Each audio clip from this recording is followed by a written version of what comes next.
Rahim. Alhamdulillahi Rabbil Alameen wa salatu wa salam ala Muhammadin wa Rasuluhu amma ba'du. So thank you all for being here and thank you for your patience. I apologize for starting a little bit late, but inshallah it'll be worth your while. I have a few more handouts if anybody didn't get a handout. So first we want to thank Allah for allowing us to be here. Here, take this one. And thank you. We want to share some things that's really, I think, really important. And I don't know how long you want this to go, but we just, okay. Yeah, y'all feeling good? Okay, inshallah, you're going to feel better as we go through this. But let's put the first slide on if we can. I don't know, we have Muhammad running back and forth here. Because I want to start off with really kind of getting a sense of any of y'all that like to introduce yourself to us. And why did you decide to come here? Why did you, what about this topic kind of pulled you in? Anybody want to share? We won't take everybody, we'll just try to get some. Yes, ma'am.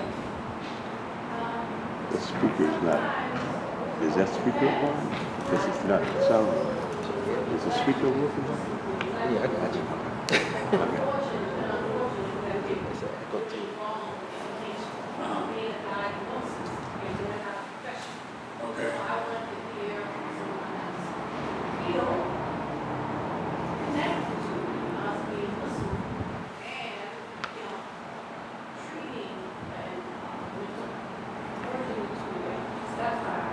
Okay, beautiful, thank you. She says that sometimes she hears, Muslims give a diagnosis, but they're not really qualified. So she wanted to hear about the conversion of Islam and mental health. When you said that people give a diagnosis, I was like people saying, y'all crazy, you crazy. So, you know how people talk. But of course, this is a very serious issue. I don't call myself a mental health practitioner, or I'm not a therapist, I'm not a psychiatrist, none of that stuff. But what I am is a student of the Quran, and Allah has given me many gifts, and one of them is to be able to go in the Quran, and I'm in the transformational coaching community around mindset and stuff like that, and so I'm share some of these things that we work with every day. Anybody else? Why did you come? Yes. Speak up loud. Yeah, I'm in the fitness field. I help people, transfer their bodies. And I've noticed, through fitness, their mental actually got transformed too. Through fitness. So I'm here to kind of see a different perspective, what I'm doing. Yeah. He's in the fitness field, and he knows that sometimes when he's working with his clients, that there's a mental component. Right? Your confidence builds up, you feel better, and you're like, oh wow, I can do this. You stop doubting yourself, and you're like, oh, okay. Yeah, very good, excellent. So one of the questions I want to ask you all, and you can write it down if you have a pen. What do you want to accomplish in your life? What is it that you want to accomplish in your life? And you can't just tell me I want to go to Jannah, right? All right, listen, because what does that really mean? Just take a minute. What do you desire? What do you want to accomplish?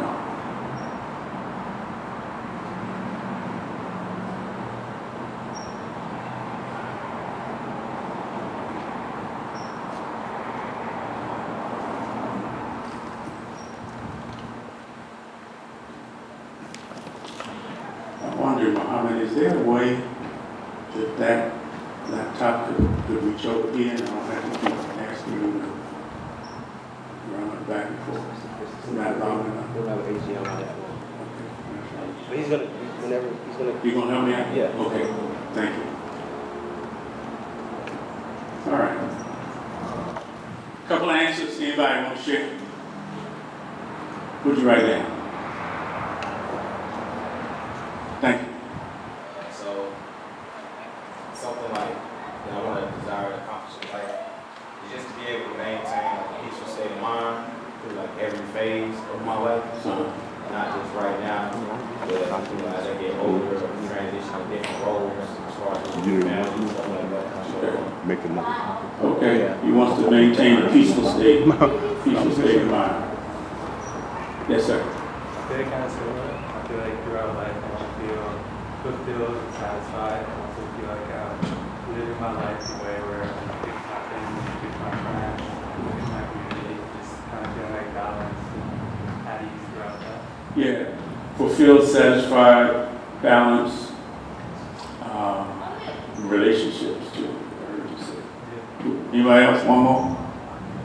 Something from that side over there? Sisters. I know y'all want something. You know, I heard Chris Rock, the comedian. He said, what does women want? Women want everything. Right? Y'all don't think that's funny. Yes, ma'am. I want to say continue serving others. The profession I'm in this practitioner. Okay. I want to continue serving others, especially. When I know about mental illness, I'm registered and I don't know a lot of people on the way. And it's really hard for our Muslims when we tell them, you need help, you need medication. A lot of people, especially Ethiopia, they think if they read the Quran, that would be enough. But I've seen that they struggle with mental illness. In our community now, we are having a lot of problems with that. So I want to continue, once I retire, which is very sweet, help others. Okay. Okay, very good. Thank you. She's a nurse and she wants to continue to help others. And mental health is not just the extreme of needing medication, and there's all different stages. And let's would you switch the slide forward, please? I'm going to there you go. Yeah, one more time. There you go. So this is what we're gonna go through, and you all can read it. I'm going to say that this is, as far as I'm concerned, this is the best stuff going on in the world of transformation right now. It's leading edge, and I think what makes us unique is we have been given the best of personal transformation training, plus brain science, how does our brain work, plus universal laws, or I can say divine instructions. So let's flip. You might as well get a chair because we're gonna be. That's good. So when you think about consciousness, right? What is that? And there are scientific definitions. Just give me a second. Be patient.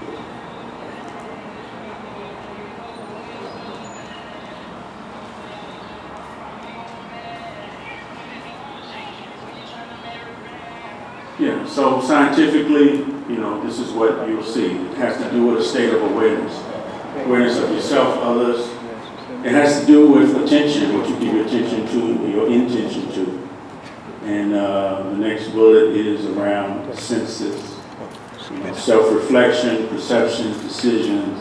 And the next bullet looks at this idea of neurons. Neurons of the brain, from that all the way up to universal space and time. So there's a few bullets here in terms of consciousness, in terms of consequences of unconsciousness. Right? Misperceptions, misconceptions, trauma. Everybody's experienced some type of trauma. Some lesser, some greater than others. But it causes this distress emotionally, psychologically. And then there are also impacts on our spiritual, mental, physical selves, our well-being. So the next slide And we're going to go kind of bullet by bullet because we did do some research in the Quran to see what, because we're talking about taqwa in terms of the highest form of consciousness, right? God consciousness. A regardfulness for Allah that all people really need to have. I mean, in fact, there are many different types of consciousnesses, right? The world we live in. I don't want you to go too fast because I want to do one bullet at a time, right? But it's the consciousness of God that is the highest form of consciousness. And these bullets that I'm going over here are all related to verses in the Quran because it's kind of like, well, what is associated with taqwa? What is associated with consciousness? And even though I don't have all the verse numbers for you here, if you trust me, if you know, like, and trust me, you'll find these things, right? You can do your own research. But the main thing about this consciousness is that it's a protection from punishment, right? This is a major definition of the word taqwa. It's also a quality of success. Obedience and trust has to do with iman, right? You find this consciousness is related to iman. It's related to love, support from Allah. Samiha, to listen and to learn. Consciousness is associated with this. It's associated with guidance. It's associated with gratitude. It's associated with forgiveness and mercy. The ghafara, right? The rahmah.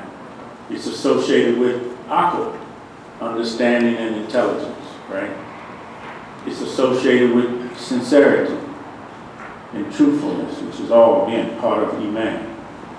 This consciousness is associated with purity of thinking, as well as peacefulness, moral consciousness, righteousness of the heart that produces good deeds and also an ajrun azim, right, a great reward. Now, this slide is not on your handouts. I'm not going to keep apologizing. It's not there. You can take a photo of it or write some notes or have it. So we want to start with our foundation in the Quranic language. And so the next slide has us really looking at, well, what is mental health? And it has to do with our well-being. Realizing our potential. When I do this, that's like, coping with stress of life, productivity, contributing. Mental health involves our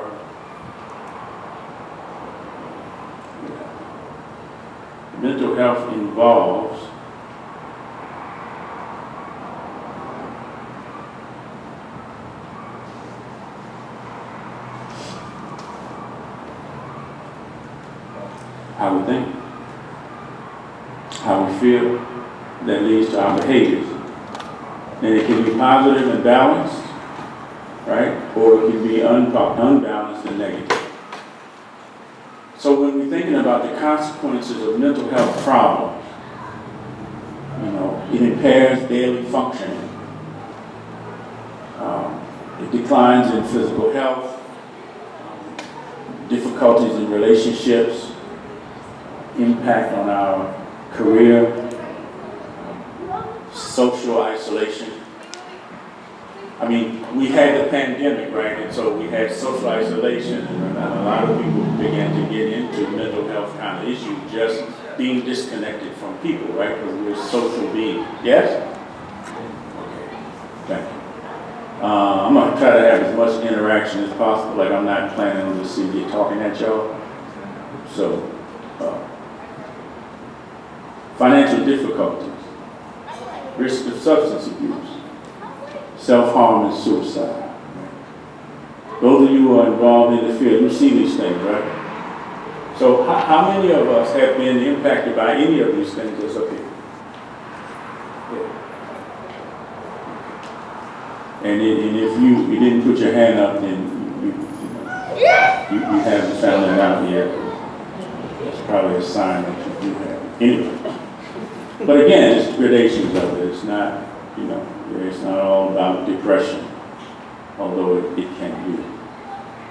So when I started comparing increasing consciousness versus positive mental health, this is what we came up as two columns here. We'll put it up.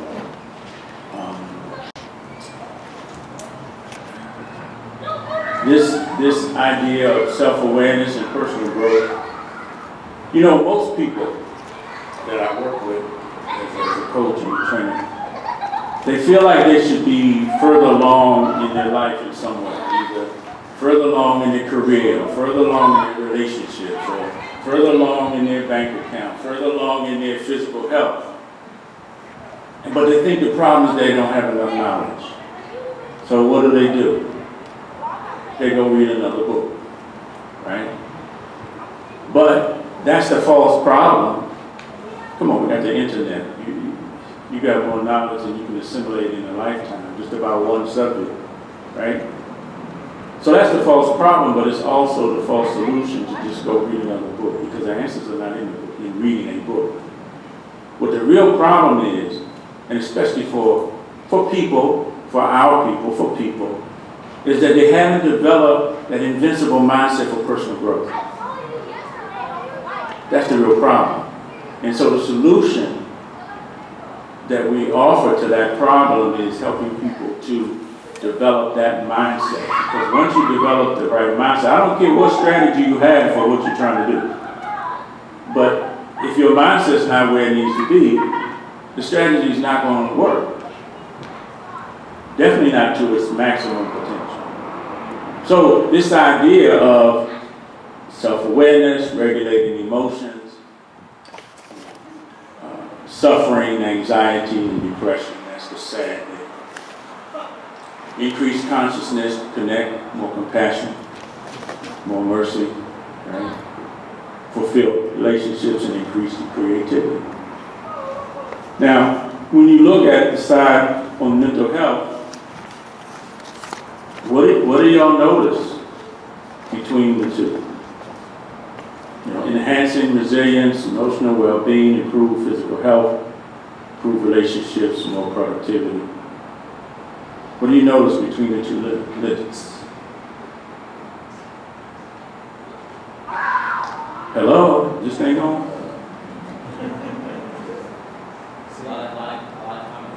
A lot in common, right? Thank you. And this idea of increasing life satisfaction. So this is beautiful to be able to share this in this group, because certain things come to mind, right? We have three aspects of our soul, right? There's the mutmainna, which is the satisfied aspect of our soul. There's the lamara, that's that aspect of our soul that's critical. And then there's the, somebody help me, I'm forgetting the third one.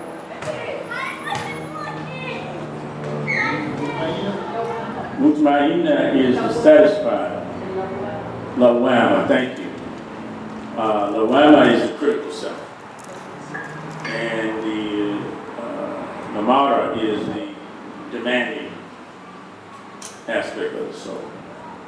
And when you talk about what you want, fulfillment, satisfaction, peace, we're only going to be able to get that in that satisfied aspect of the soul, right?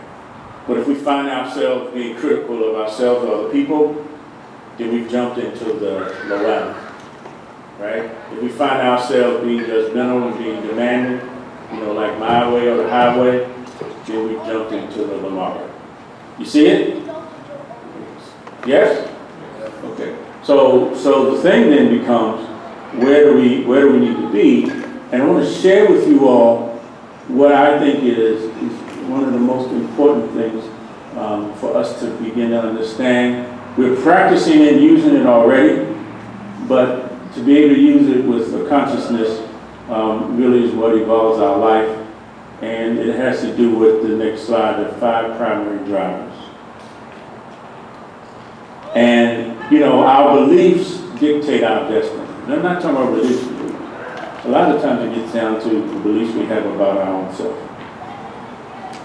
And, for example, if a person believes that money's hard to make, or they believe that they're not good enough, right, then that's going to impact what they think. And a lot of the beliefs that we have, y'all, comes from early in our life, when we were children. 4, 5, 6, 7, 8. Something happened, traumatic happened, something that upset us, and we begin to develop some beliefs about ourselves, right? Or about the situation. Like, think of an example of a young child has a bad experience with a dog. An enthusiastic dog runs up on him, right? Well, they're scared, so now the dogs are dangerous, right? Or they're afraid of dogs. And whatever it is that we believe is going to dictate the destiny that we have. And this is really the foundation of behavioral psychology, right? These 5 drivers. And it's really how the human operating system works.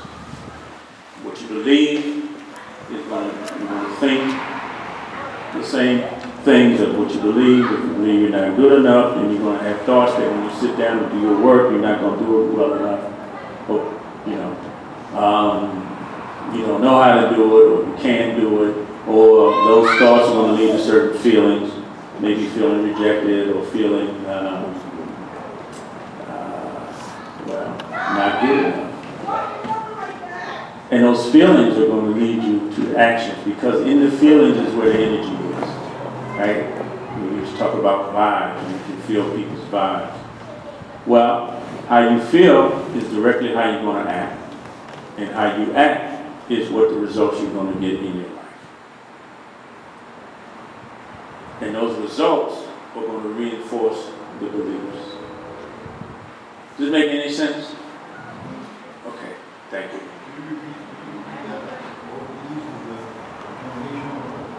It's the foundation of behavioral psychology. Behavior, right? Yeah, thank you. And the word psychology in the Arabic, it's nafsul ilm, right? It's the knowledge of the soul. Somebody has a question.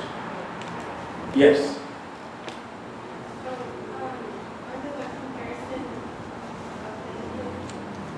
Can you speak up louder? I'm sorry. So there's a point, can you hear me? Yes, now. There's a point that says regulate emotions. Yes. And I'm wondering, how do you regulate your emotions in a time where somebody is not regulating their emotions? Okay. So as we dialogue and work together here, anything that you want to say, I'm going to ask you. I want to create a space for self-reflection. Self-reflection and dialogue, okay? That's 2 things that we need to learn as adults. So when you say, any of them, say, you so-and-so and so-and-so, I know you're really talking about yourself. So I'm going to ask you to own it, right? And then the question is, when I regulate my emotions, but somebody else doesn't regulate their emotions, how do you deal with that, right? Exactly. Okay, that's a great question. I want to just push the hold button down on answering that, and let's work through the rest of this content and see if there's some answers that come up for you. Can we work that way? Yeah. All right, thank you, sister. Excellent question. A lot of times, and even in that question, it's like, and I get this all the time, people want to jump to that 4th driver. Because behind your question is, what do I do? Right? How do I fix this? But see, what people don't realize is that before you can take the action to fix it and get different results, you got to deal with what you believe and what you think and what you feel, because that's where the mindset is, and that's where the foundation. Allah tells us He will not change the condition of a people until what? They change what's within their souls. Right? So what's within the soul? Isn't it your beliefs, your thoughts, and your feelings? Yes? Come on, y'all. Okay. And I recognize that your brain may have some resistance to what we're going to talk about today. Right? Because maybe you never really heard it this way before, or maybe you didn't really, I didn't necessarily want to come and hear that, Dr. Z, right? But your soul knows. They brought you here. Let's do the next slide. So I want to share with you a few meta distinctions. And the first one here is that there are two states of emotional being. There are two states of being. There's powerful states of being, like joy, right? Happiness, compassion, curiosity. And there's also the primal fears. Anxiety, overwhelm, anger, frustration, right? On and on and on. Now, you're either in one of these states or the other in any moment in time. Right? And you cannot be in both states at the same time. Okay? So, what we can acknowledge then, and then I want to say there's no right or wrong about being in any of these two states at any time. But we want to acknowledge that everything we want, what state is it going to come from? Yes, it's going to come from a powerful state. And again, that's where the mutmainna is related to that.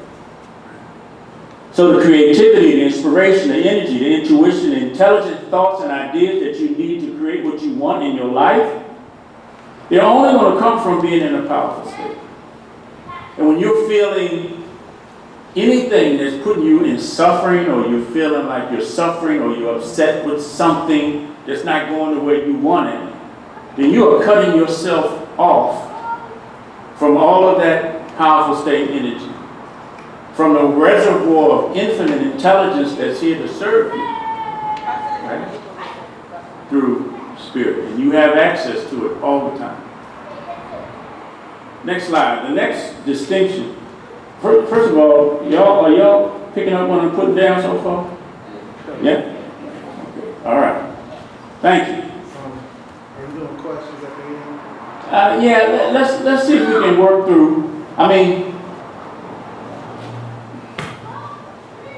the thing about questions when you're facilitating is that if a person has a question and they don't get that question answered, it's hard for them to move on to what's next, right? So I want to honor your question, but I also want to say if we take too many questions, we won't be able to get through everything, right? So who has a question? Come on, it's okay. It's all love up in here today. I'll wait. Okay. Because I know. You the one that had the question. Yeah. Okay. You already asked it. No, I didn't answer the question. Yeah, you asked, was I going to take questions?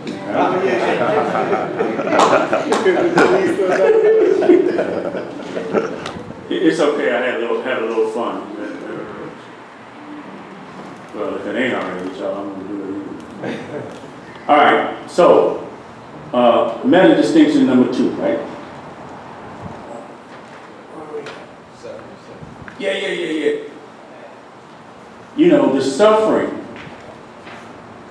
is really separate from the experience. You know, you have an experience, but then what happens is you give meaning to that experience. Dog ran up on me. I'm a little kid. Ran up on me. I'm scared. What's the meaning I give it? Dogs are dangerous. Dogs scare.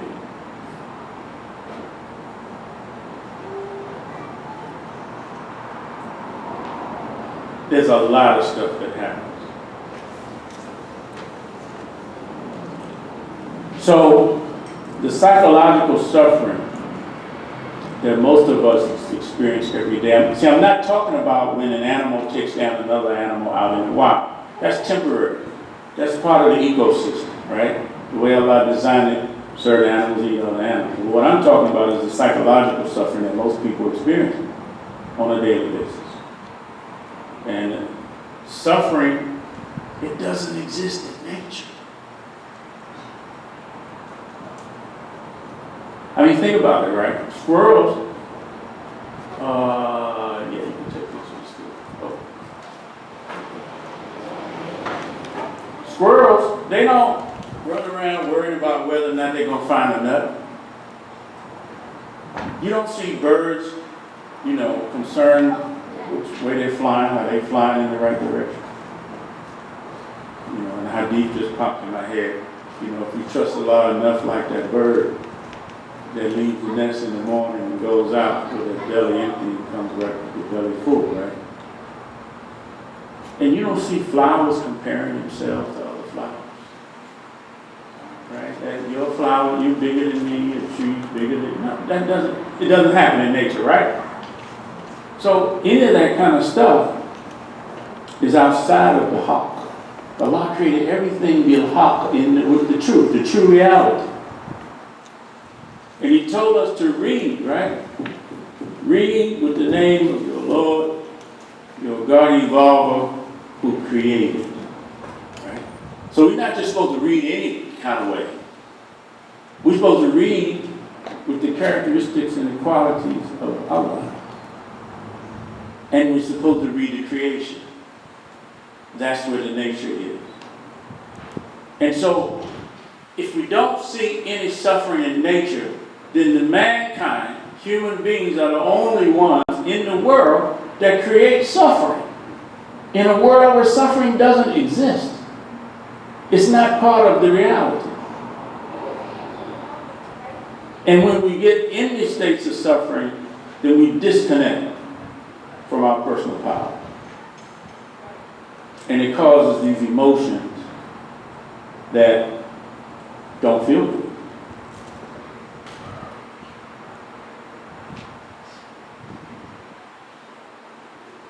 I just wanted that to settle for a second. Let's go to the next slide here. But one bullet at a time. Because the question really is, what's causing the suffering? I mean, if y'all accept what I just said, I have a few hands. Some of y'all still, I'm not sure I accept it. So hold on. Human beings are the only creatures that cause suffering. In a world where suffering didn't exist, Allah did not create this creation for suffering. True? So what causes it? Next slide. Or next bullet. The only cause of your suffering is your own thinking. Good. Yes, sir. Can you define suffering real quick? How would you define suffering?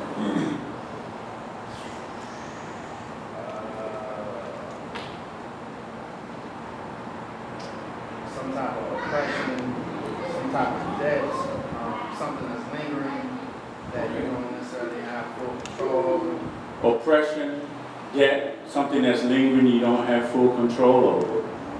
Okay. We'll hold that. Yes, sir. Extreme pain, okay, emotional pain, mental pain. If you go back to the list of those things that are the consequences of poor mental health, right? Yeah. And you feel like you can't do anything about it. And you feel like you can't do anything about it. Well, good God Almighty, doesn't that define our situation in America? Right? And so, historically, generation upon generation upon generation, we have built into our DNA this whole thing around suffering. Is it true? I mean, if you listen to people, not, race, gender, age, on and on and on and on and on, people they have given meaning to their experience where they put themselves in the suffering based on their own thinking. You did that because I'm black. You did that because I'm a Muslim. You did that because I'm a woman. I'm a Muslim woman, right? I'm a black man. I'm a young child. I'm an old person, blah, blah, blah, blah, blah. And the suffering is, we're going to put it in the context of emotional and mental. Pain is extreme, yes, but also just being upset about something is in that gradation of suffering. Does that answer your question? Okay. What about, Go ahead. I was gonna say, what about war and like environmental conditions that could suffer, how do you suffer? Yeah, people in a war situation that's out of their control, yeah, absolutely, it's suffering. But that's not where we live, is it? Right? Our presentation is, really want to talk to you where you're at and where you live. Because we can have war within ourselves and inner conflict within ourselves that causes suffering for us, yes? Yeah, absolutely. Thank you. All right, so there's no suffering in any experience that you have.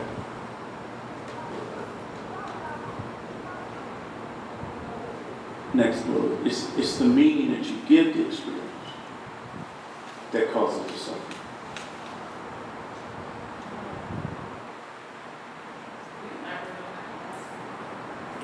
All right. So let me give you an example. I was about to jump into one of my own examples, but it'll take too long. Next slide. So you got two people, they're in the same situation, both of them got fired from their job, right? Anybody here ever got let go from a job before? Okay, so y'all know what this is like. So one person, they think this is the end, it's all over. Nobody's hiring, I can't get another job, I'm not going to be able to take care of my family, I can't pay my mortgage, right? They're going down that road. But then you get another person, and they believe that life is always working out for them. Whatever's happening, right? It's for their own good. That, hey, okay, I gotta let go from this job, but you know, I ain't really like these people anyway. Right?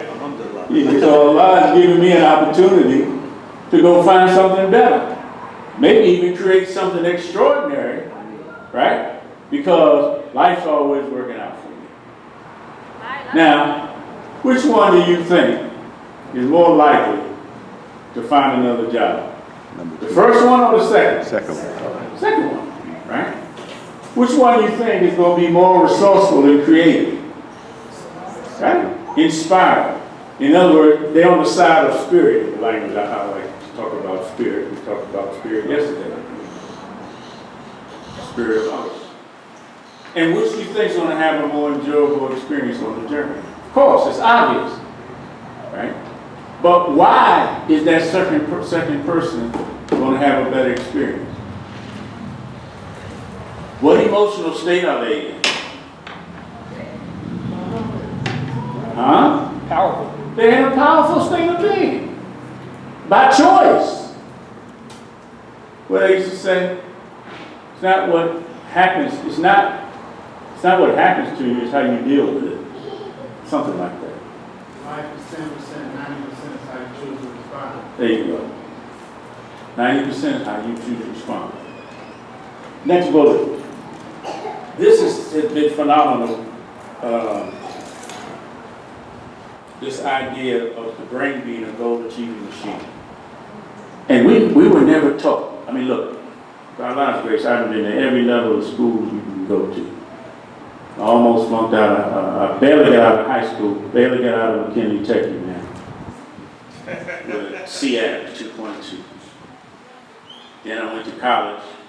My third year in college, I almost flunked out because I had a bad attitude and a poor work ethic. And when I was about to flunk out, and I knew I was messing up my life and I was in the pain of failure, I was soul searching. I was like, what's the purpose of my life? Because I knew my parents were sacrificing for me to go to college, and I wasn't doing anything.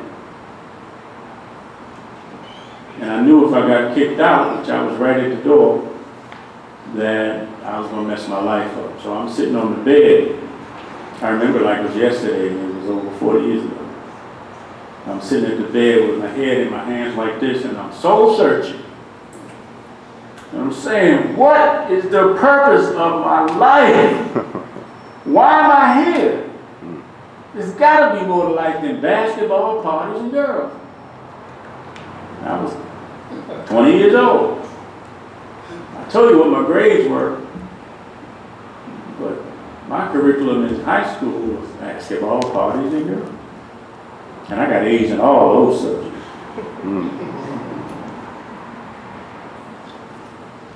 But the brain, they didn't teach us.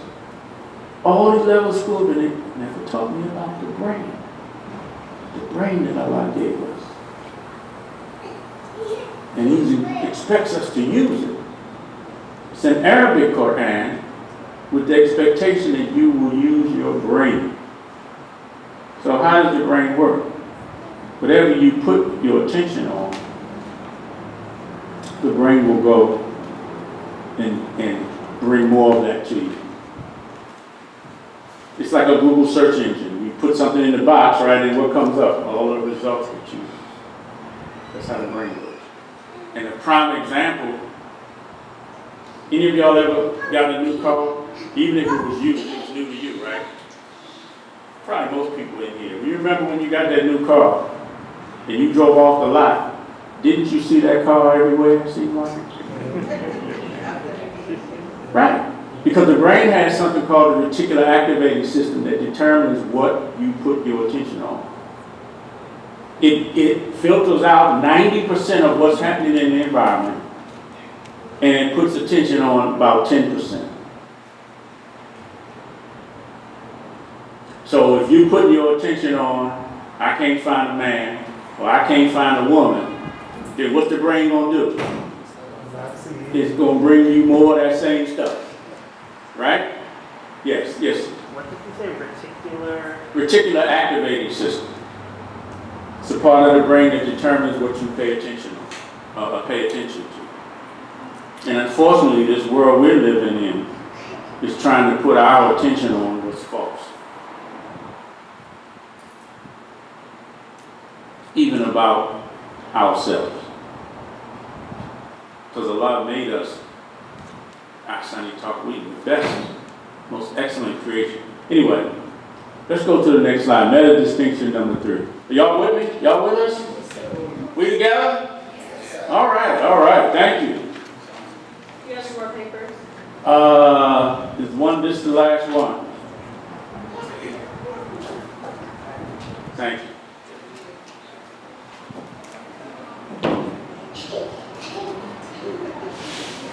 So, the thinking that caused the suffering is not true.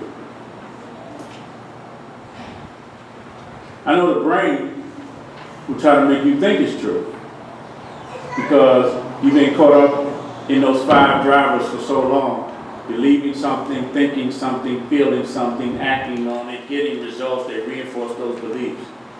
They call it a psycho-cybernetic loop. And we're always in that.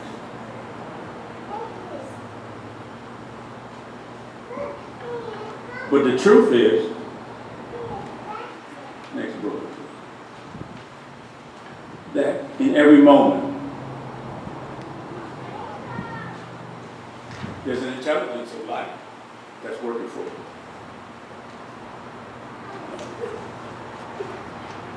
So you thought everything was against you. But the intelligence that Allah has created in this world is always working for you.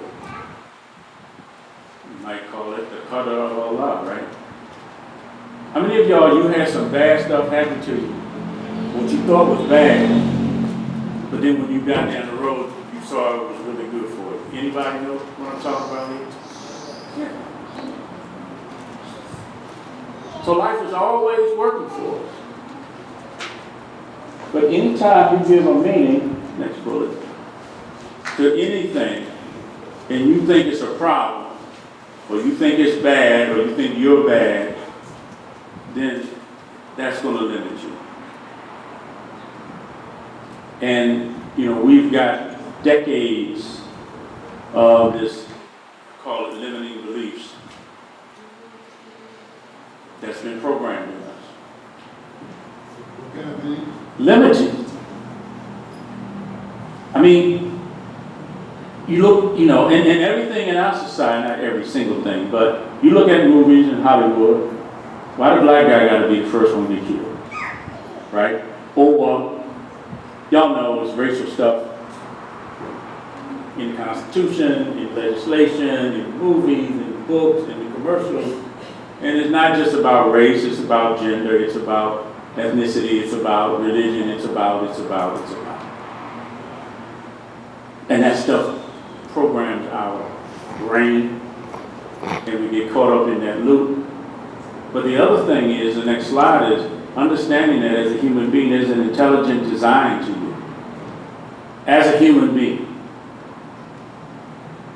And Allah has given us, next, an emotional guidance system.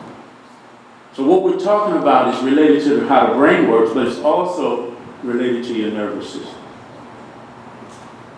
And I have our nurse, my new friend, our nurse, just nodding her head over here. This is true. There's nothing wrong with getting emotional. But what kind of emotions are they? Are they negative or are they positive? You want fulfillment and peace, those are positive emotions, right? We want more love, we want more peace, we want more happiness, we want more fun. All those positive, powerful states of being. So, this emotional guidance system, when we are feeling upset, in moment, then that's a signal that our thoughts are not lining up with the truth and reality. Because when we get out of the truth and reality, that's when the suffering begins. And there's a quote here, the next bullet. If it's not true, then some form of the opposite must be true. Thank you for reading that.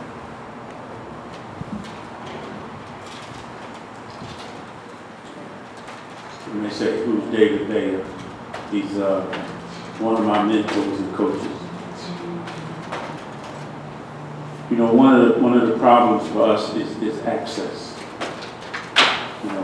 We don't always have access to certain information, certain energy, certain tools.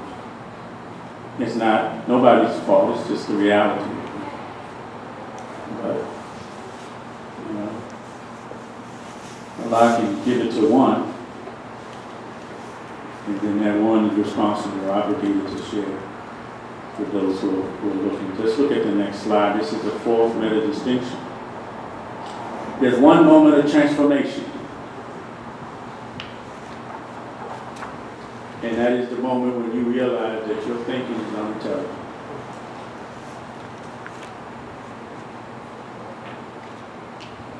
When you see that your unintelligent thinking is really unintelligent, that is false, then that's the moment of transformation.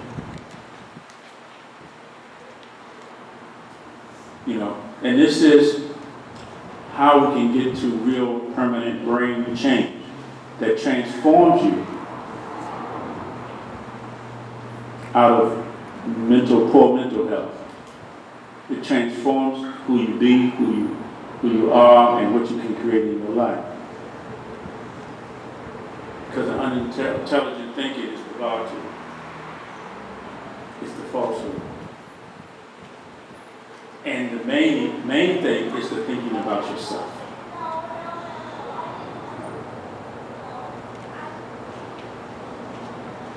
This is not like other personal development frameworks. You know, we're not trying to convince you of a new story or temporarily shift your state of being. Those methods don't create any permanent change. But what does create permanent change in one moment is when you're able to see your own thinking is unintelligent, that it's not true. And then there's an immediate shift in your brain, and then the brain will begin to do what it does.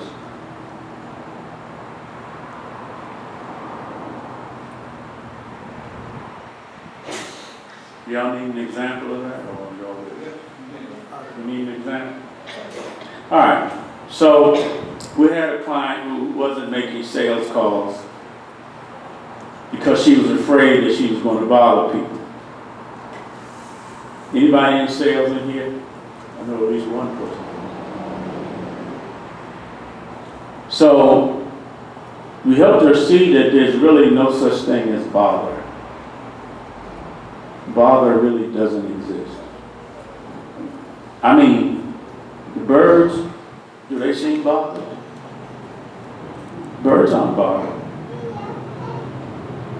Bother is when someone moves into their own unintelligent thinking and their own suffering, and then that person becomes bothered. But the other person is not bothered. You can't really bother anyone. They can move into bother themselves with suffering, but that's not up to you. I'm managing my emotions, but you're not managing your emotions.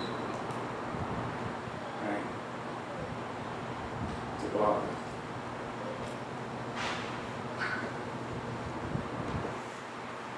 And once she saw that, in fact, that she could not bother anyone, the truth was that her fear of this imaginary thing called bother was preventing her from helping people. So she started making the sales calls. Y'all see it? No? Yes? I got a couple yeses. So you, All the rest of y'all, wake up! so, Yes, sir. so would you say that, you said realize, from helping her realize that, that one, that you don't have control over any person being bothered, that they themselves have to shift into that thinking, that produce like some type of confidence to say that, okay, so no matter what, I'm gonna go ahead and try these sales with that thought process that removing that block per se. Well, yeah, because that block is of that I'm bothering someone is a limiting belief. Right? If you go back to the 5 drivers, it's the beliefs that start everything. Right? And so if you look at the next slide, here's the insight. And maybe, maybe we need to stop for a minute and just take some examples from you all.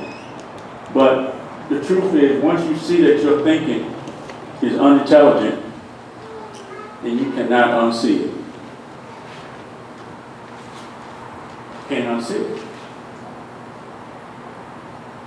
So I want to share with you all, and maybe this is where we can get some examples if anybody wants to play with us. Next slide. I want to share with you all the #1 technology for removing suffering thinking. Because what have we gotten up to, right? We looked at what consciousness is. We looked at what mental health is. We looked at the problems or consequences of not being healthy in both of those, which really is pretty much the same thing. We talked about 2 states of being, that you're either in a primal state of fear and negativity, or you're in a powerful state of positivity at any moment. Can't be in both of those at the same time. And we walked through this whole notion of understanding that, the only cause of any suffering that you feel or have in your life is your own thinking about it. Look at what you did to me, right? And that those thinkings that's making you stressed or upset are really false. They're not true. even though your brain has been operating on it for decades. It's not true. And once you can see that that thinking is unintelligent and it's false, then that's your moment of transformation. Because once you see that, you can't unsee it. And you shift your brain. So I want to show you this. This is something, next slide please. This is something that I use and teach and use with my high-end clients that are having major breakthroughs in their lives and their career. It's called the New Decision Matrix. And I would like to walk you all through it. It's something that's a tool that you can use. Hands, okay, I'm sorry. Yes, ma'am.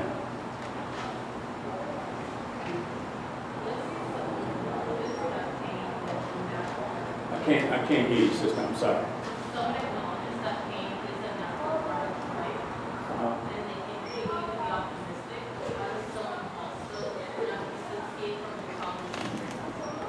Somebody has some pain, emotional pain, mental pain, right?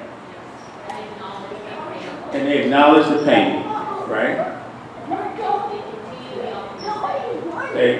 They want to be optimistic, but they're in pain. Yeah, but then I think the question is, how do you also not dissociate from the thing that you experience? Not dissociate from the trauma. How do you Not dissociate from the trauma. How do you not see it from the trauma? Disassociate. Okay, so where's her question coming from? If we go look at the 5 drivers now. Where is our sister's question coming from? From trauma, from pain. No. Okay, yes. But I'm asking, if you look at the 5 drivers, which of these is she asking this question from? She says, how do you fix it? How do you do something? Yes? It's an action question. Right? So what I'm saying is, it's an excellent question. We're with you.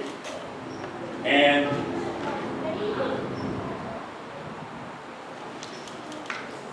we could, 2 things in my head. One is, we can help you work through that right here, right now. But the other thing working through me is that you probably don't want to be on the spot like that in front of other people. Right? So we want you to be safe, okay, and peaceful. But I would say, how many of you all can think of some situation in your life right now that's similar to, what's your name, sister? Laurie? Rory. How many of y'all can think of some situation in your life? It might be relationships, it might be money, it might be health. How many of y'all can think of some situation where you got some emotional pain or stress or upset? I only see 1 hand, 2 hands. Come on, y'all. I'm just trying to help you. Right? You can think of, okay, thank you. So what I want you to do now, and I'm going to walk you through this methodology. Everybody got a situation in mind that upset them, yes? Okay.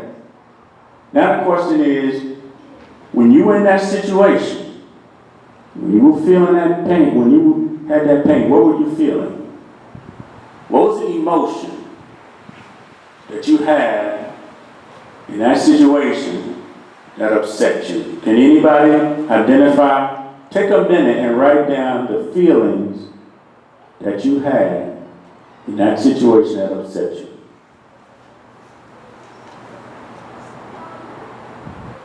What were you feeling? What was the emotion in that situation?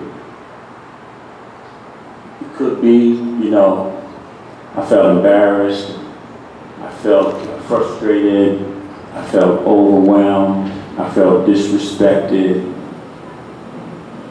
There's a whole range of feelings, but how many of you are able to identify a feeling? Okay, thank you. So now, when you're in that feeling, the question is, what were you thinking? What were you thinking? Maybe you were asking a question. Why is he doing this to me? Maybe you were thinking, this always happens, or what were you thinking? I'm not trying to put thoughts in your head, but write down a couple of the thoughts that you had that were related to that feeling. We're talking about mental health here now.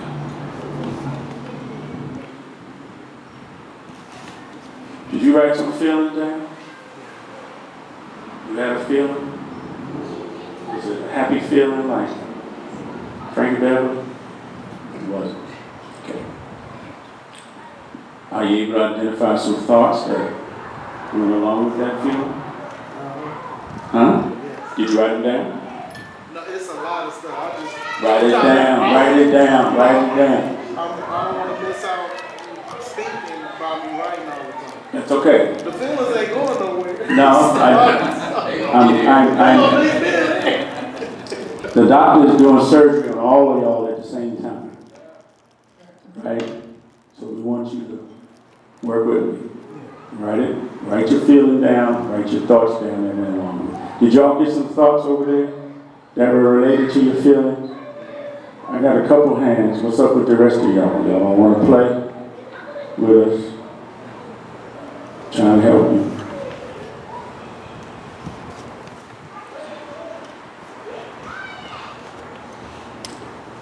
All right.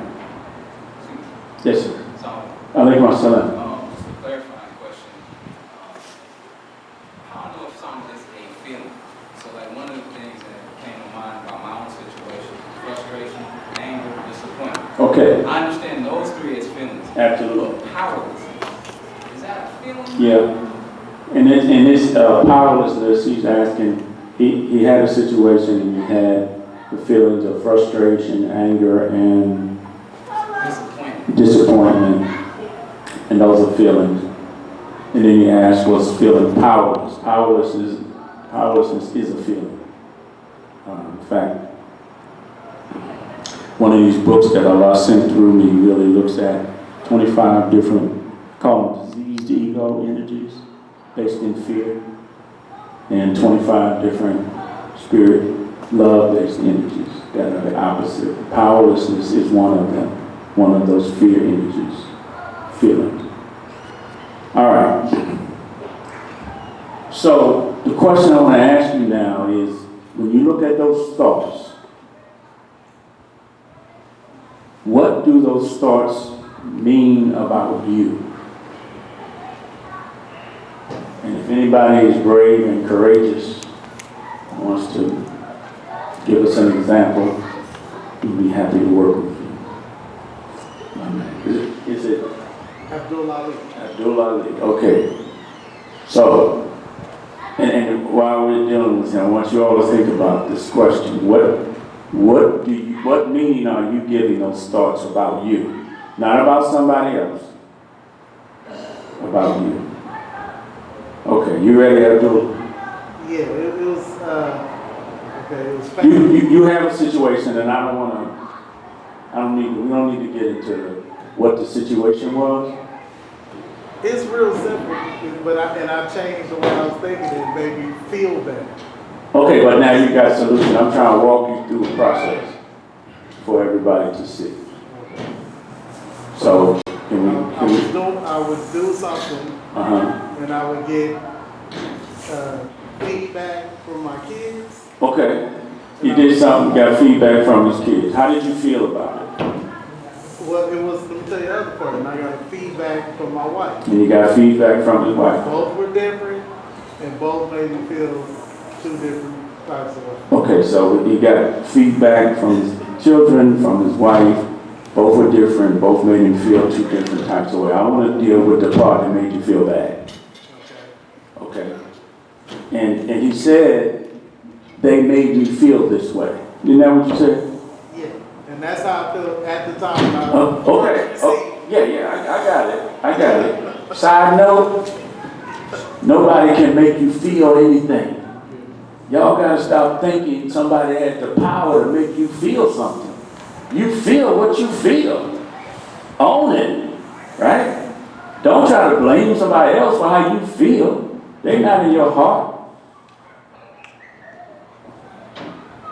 So, what were the thoughts that you had? What were the feelings that you had that made you feel?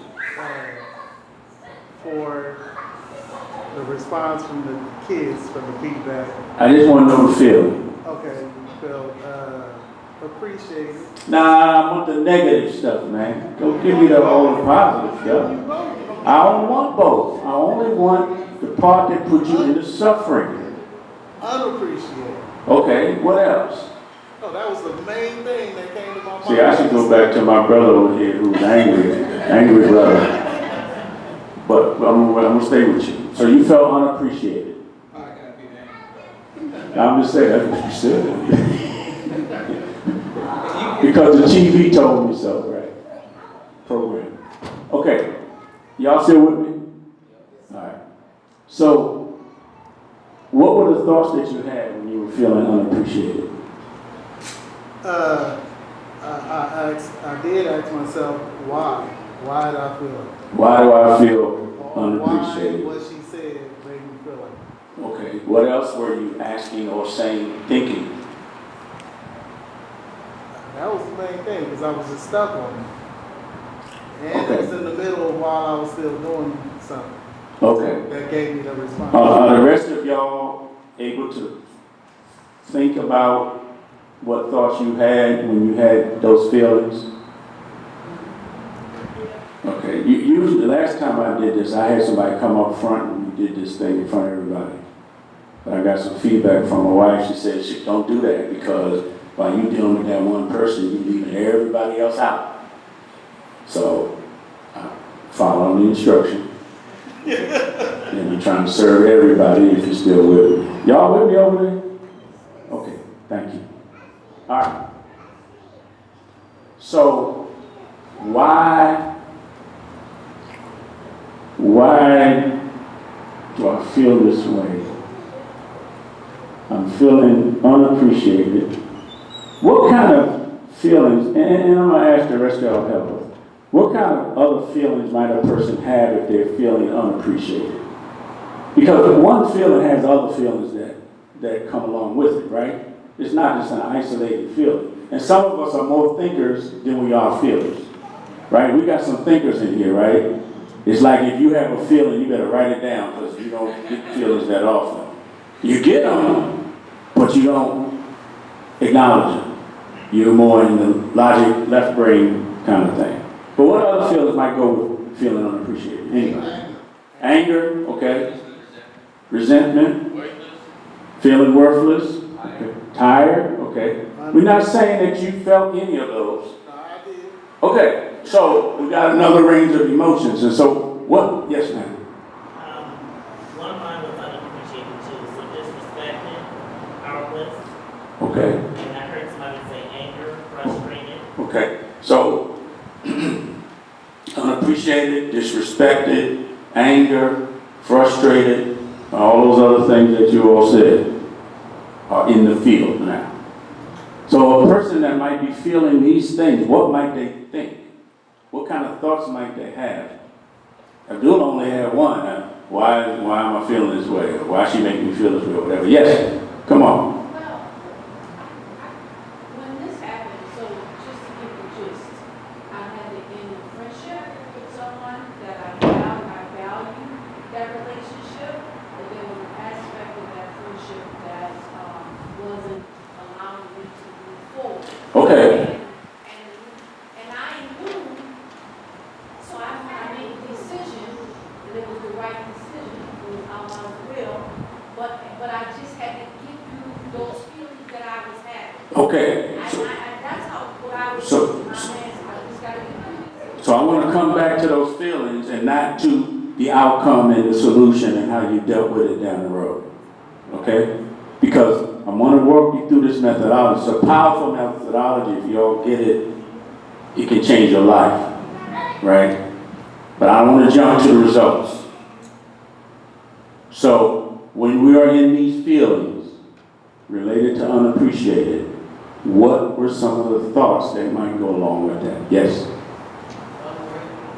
I did feel the same thing. I want to know the thoughts now. The thought about those feelings, Yes, the thoughts that led you to those feelings. I felt like I Should have had a mic for everybody. Okay.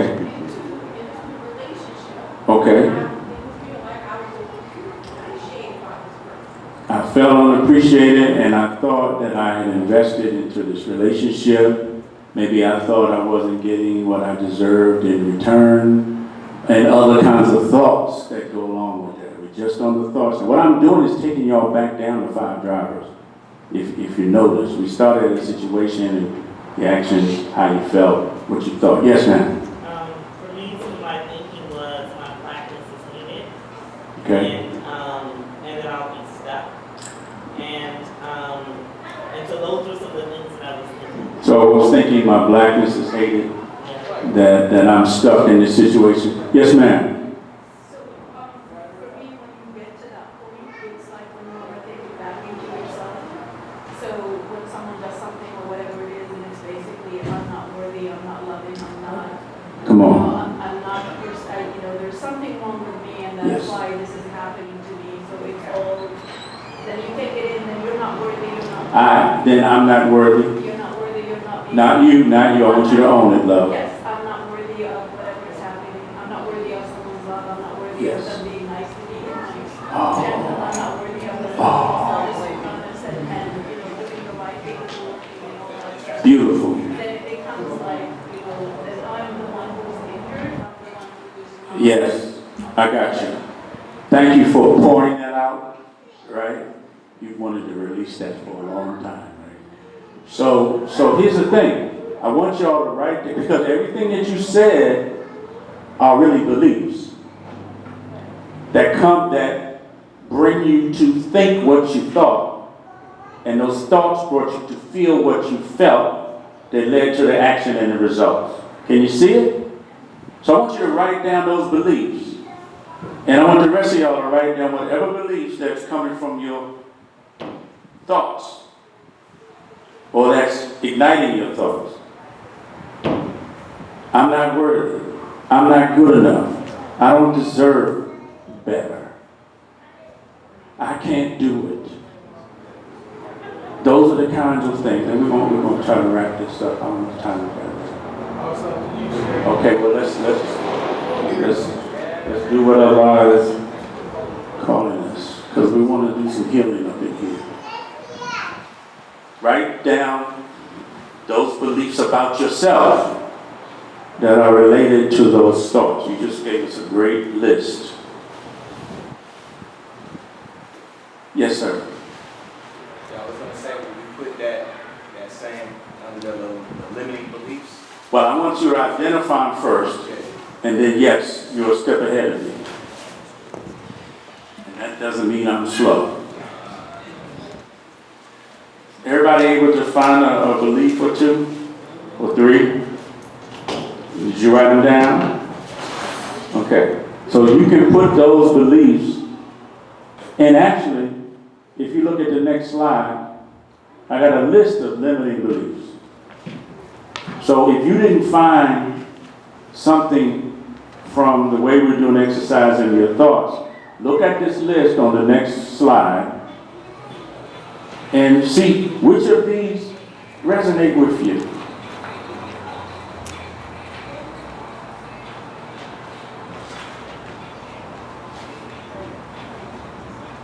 I'll read some of them.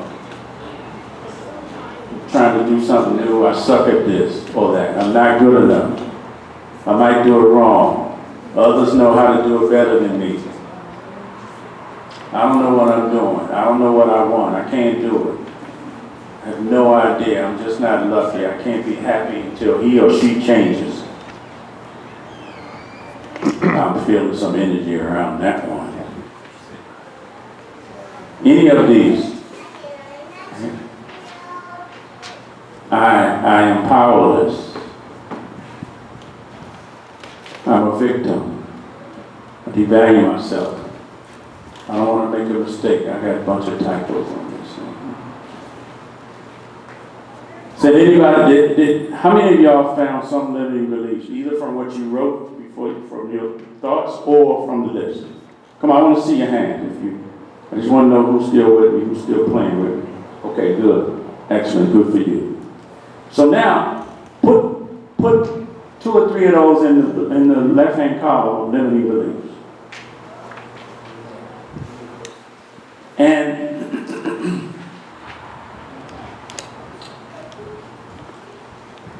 I don't see you writing. Maybe you already wrote it.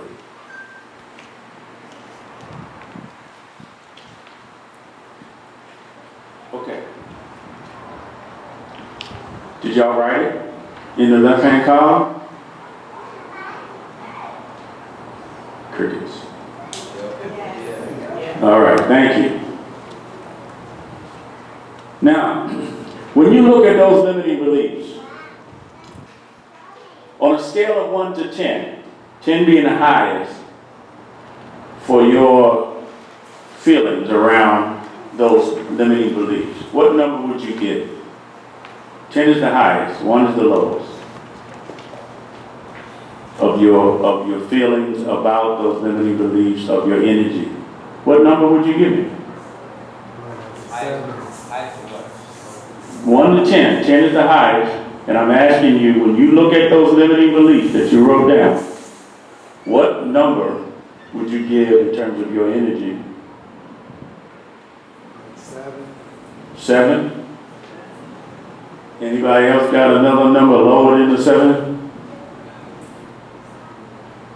Maybe is my question not clear? Can you repeat the question? The question is, when you look at your limiting beliefs that you wrote down,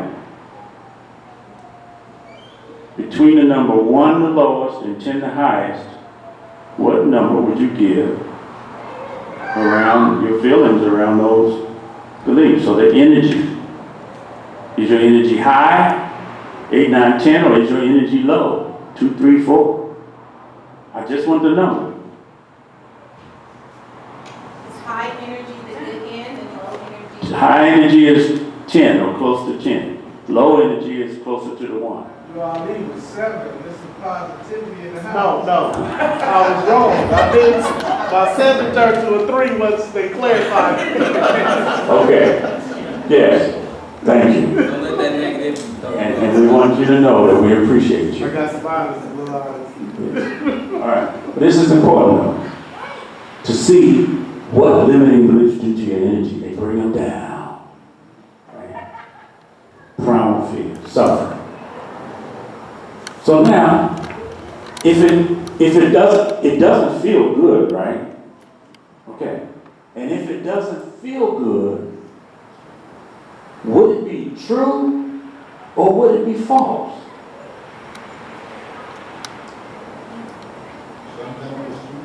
No, we're not straddling the fence.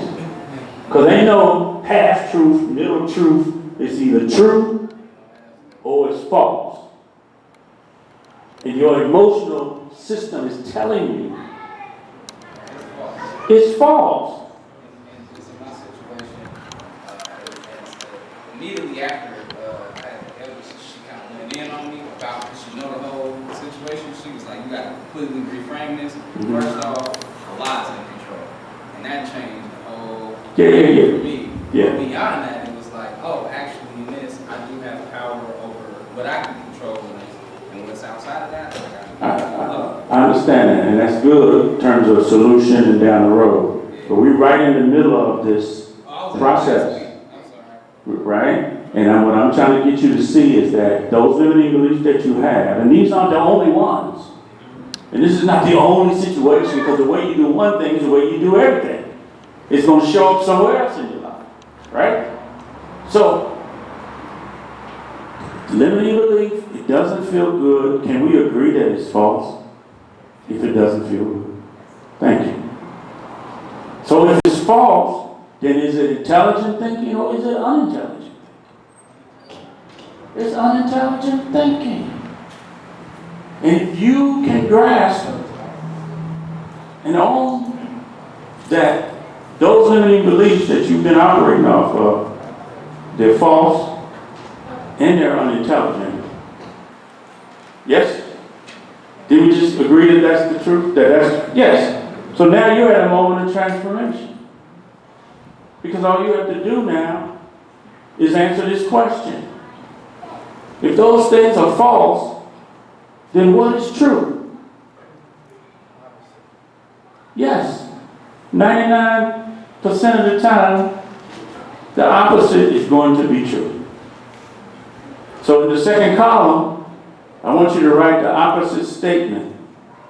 If your statement was, I'm not deserving, or I'm not worthy, or I can't do it, then in the right middle column, you're going to say the true statement is that I am deserving, that I am worthy, right? That I am good enough.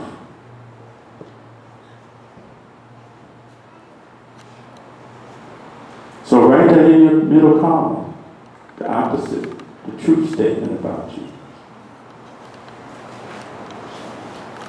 And then I want you to think about other truth statements that coincide with that truth statement, right?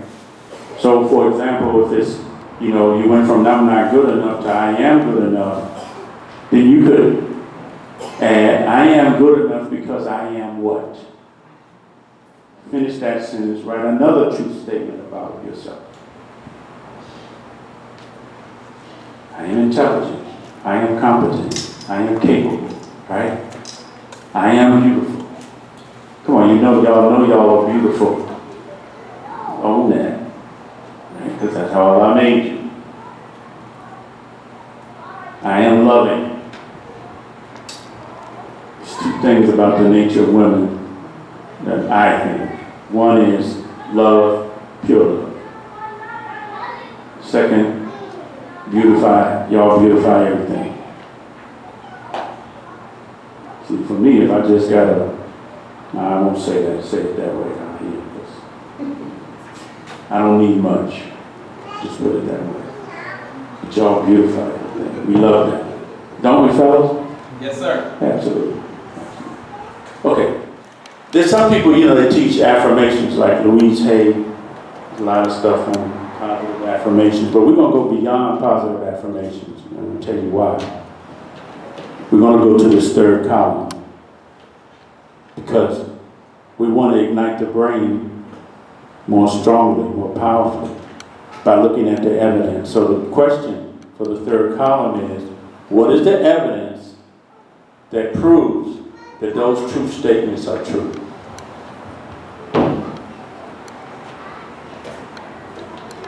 I'll give you an example.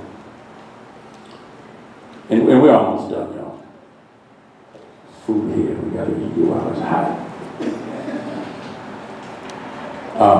One of my limiting beliefs that I struggle with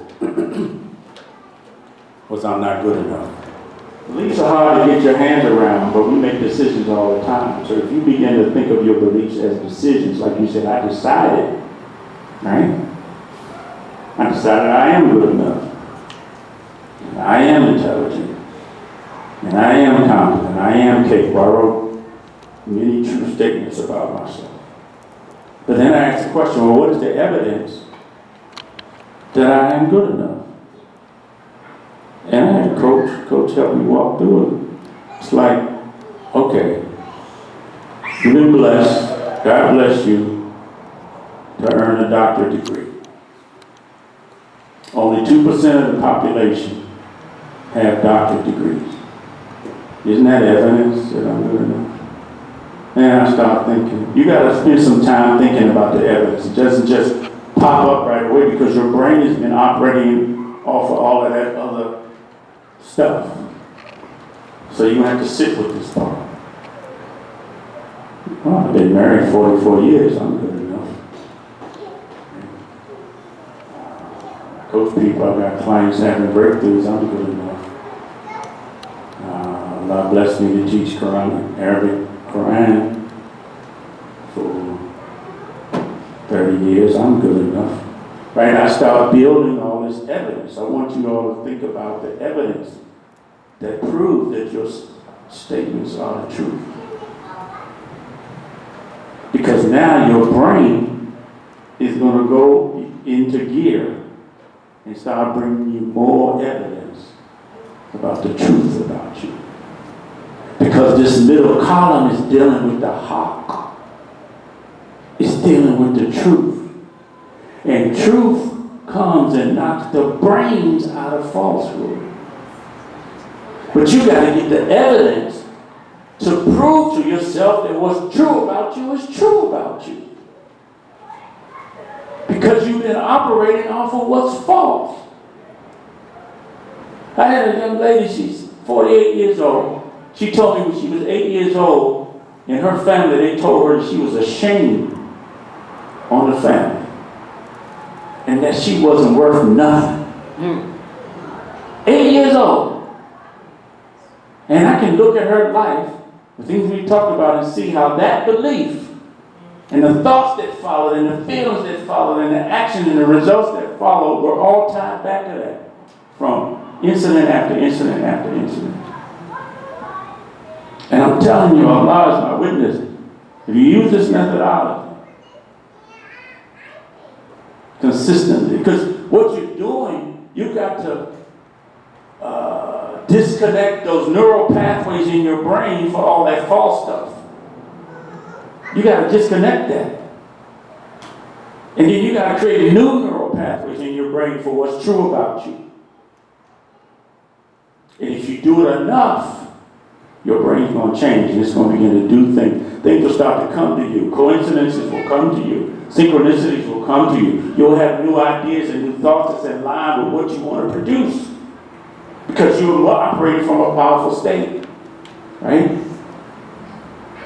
And your perception is going to change because your brains now are paying attention to what's true. And now you're aligned with nature. This is intelligent thinking.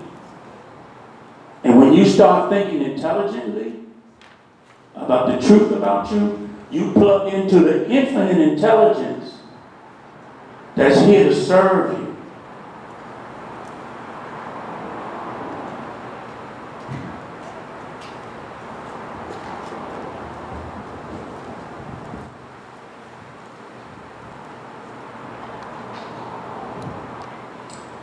And that's what we need. Otherwise, we're just going to keep doing the same thing we do. And for whatever reason, Allah chose that you be here tonight, that we be here tonight, that you at least get a taste of this. You can take any questions. I feel like, it's definitely time to stop. We just kind of relax a little bit and hang out until we pray. We're about to pray in about 6 or 7 minutes. And then after prayer, we'll just eat right after prayer. Inshallah. Assalamu alaikum wa rahmatullah. And we want to thank Dr. Z and Sis Babalo. It was like, that's that European stuff. You know what I'm saying? Y'all need to still see some therapists, man. And then if we make sure that the sisters got some tables set up, they can set their own tables up, because, we believe in what they say. If they don't set their own table up, they not. The sisters, y'all can set up your own table, and then it's some food. We'll split the food down the middle.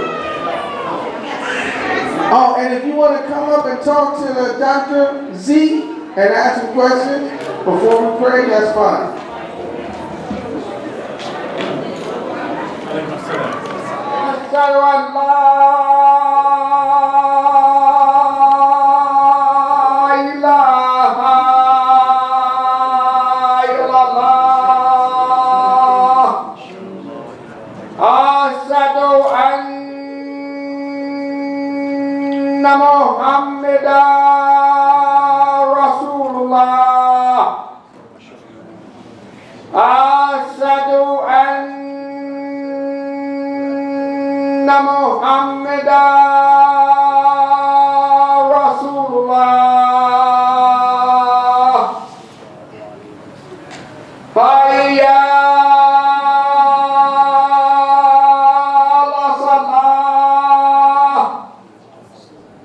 hayya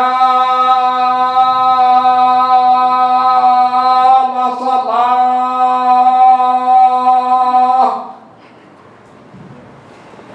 hayya ala falah, hayya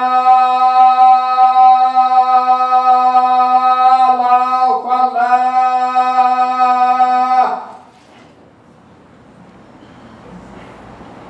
Allahu Akbar, Allahu Akbar. La ilaha illallah.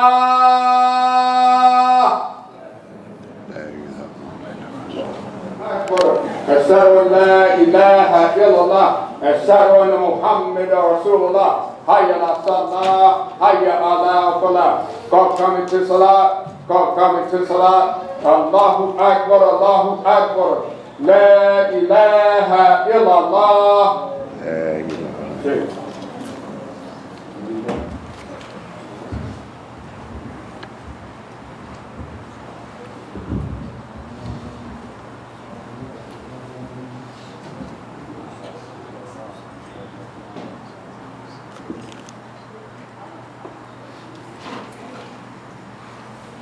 Allahu Akbar.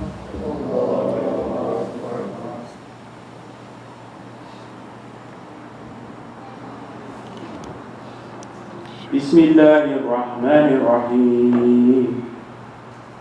Alhamdulillahi Rabbil Alamin. Ar-Rahmani Ar-Rahim. Maliki Yawmiddin. إياك نعبد وإياك نستعين اهدنا الصراط المستقيم صراط الذين أنعمت عليهم غير المغضوب عليهم ولا الضالين.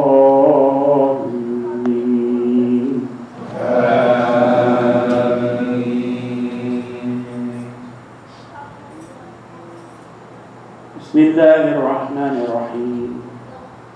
أرأيت الذي يكذب بالدين فذلك الذي يدعو اليتيم ولا يحض على طعام المسكين فويل للمصلين الذين هم عن صلاتهم ساهون الذين هم يراءون ويمنعون الماعون. الله أكبر.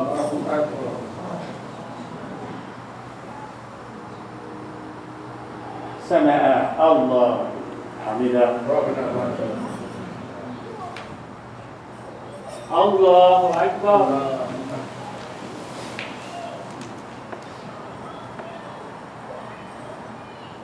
الله أكبر. الله أكبر.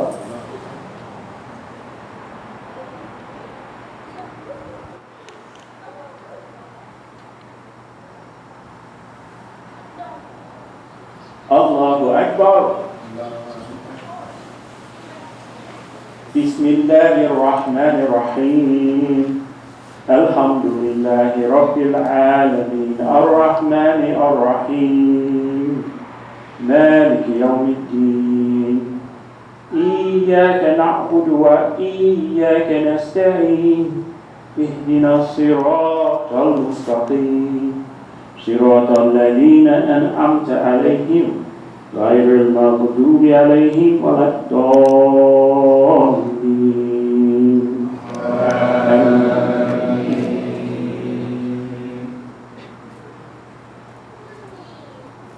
بسم الله الرحمن الرحيم. قل هو الله أحد الله الصمد لم يلد ولم يولد ولم يكن له كفوا أحد.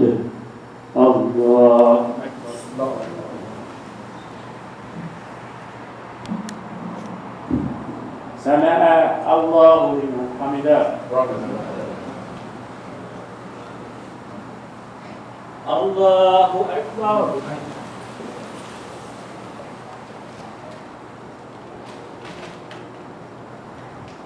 Allahu Akbar.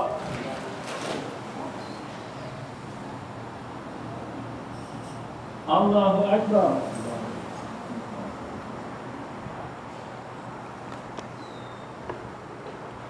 Allahu Akbar.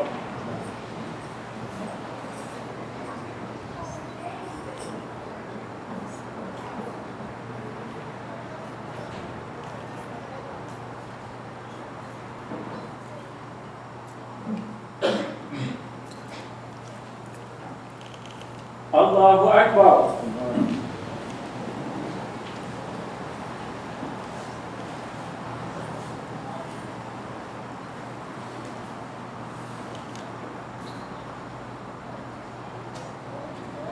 Allahu Akbar.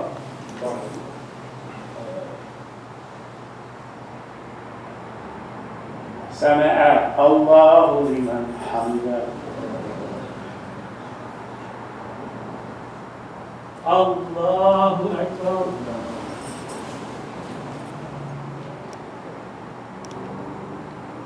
Allahu Akbar. Allahu Akbar.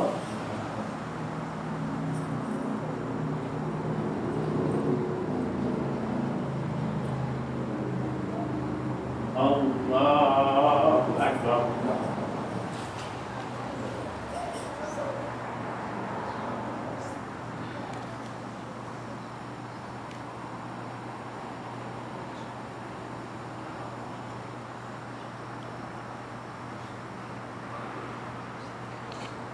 Assalamu alaikum warahmatullah.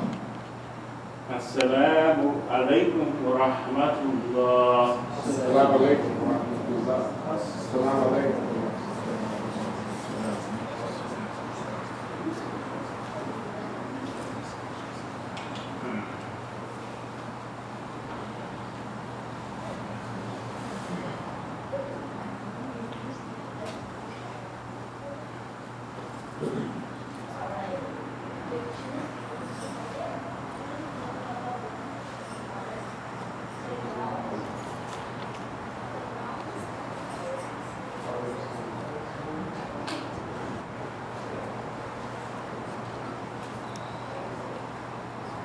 Soon.